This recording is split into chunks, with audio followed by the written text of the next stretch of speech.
Yeah, punching through a window. That's a great idea. This genius found out the hard way that glass doesn't care about your feelings. Let's break it down and talk about why stupidity is not a survival strategy. God! Amy, please call the cops!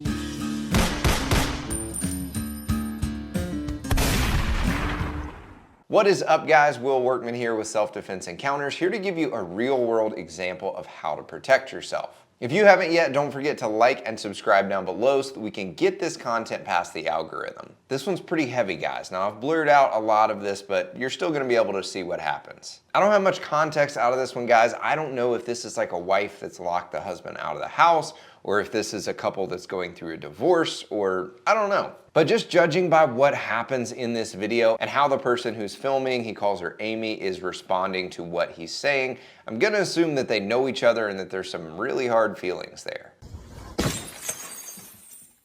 Oh my God, Amy! Oh my God! Amy, please call the cops, please! Amy, please! Please! Amy, please!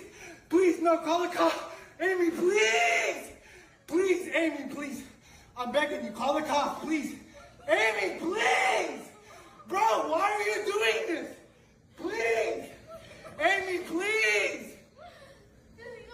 Good God, man. The first thing that we can learn out of this one, guys, is domestic violence is not a joke. If you're in a situation like this, you need to call the police. Don't wait, don't try to solve it yourself. Get the police there and let them deal with it. Because if you wait till things escalate more, then you could be in a much more dangerous situation. When there's high emotions, really dangerous things can happen. So if you're in a situation like this, you need to call the police as soon as possible. All right, so let's talk about it from the window puncher's perspective. You are so dumb. You are really dumb, for real.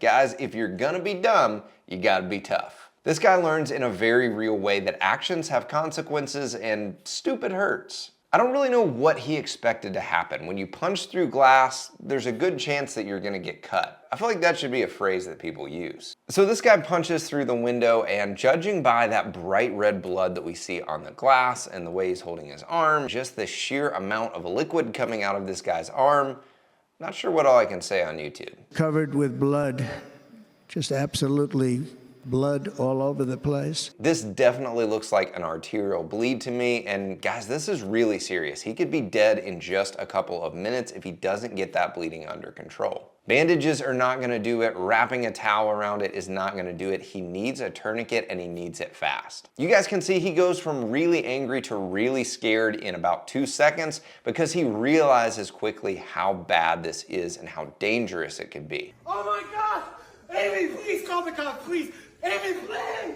This is why you need to be carrying a trauma kit. I carry one in my car everywhere that I go, and a lot of times I actually have one on my body as well, especially if I'm going on a hike or something where I'm gonna be away from my car. If you're in a situation like this where you've got life-threatening bleeding happening, then you need to get that bleeding under control fast. This is the Yellowstone trauma kit from Mountain Man Medical, and this is the one that goes in my backpack and in my car everywhere that I go. Check them out. My affiliate link is in the description. The next thing that we can learn out of this one, guys, is not just to carry trauma medical gear, but to have trauma medical training. Take a trauma medical class or an emergency bleed class. The Red Cross does a great Stop the Bleed class. It's, I think, 3 or 4 hours long. Most of them are somewhere between 2 to 4 hours, and it is some of the best and most useful training that I have ever done. It's usually pretty cheap. The Red Cross one is actually free. I'll link their website in the description. Guys, I've never had to use my gun in self-defense, but I've had to use my trauma kit 5 different times. Be honest with yourself. If you were in a situation like this where someone was wounded in this way, would you have the skills and the tools to take care of that? Let me know in the comments down below.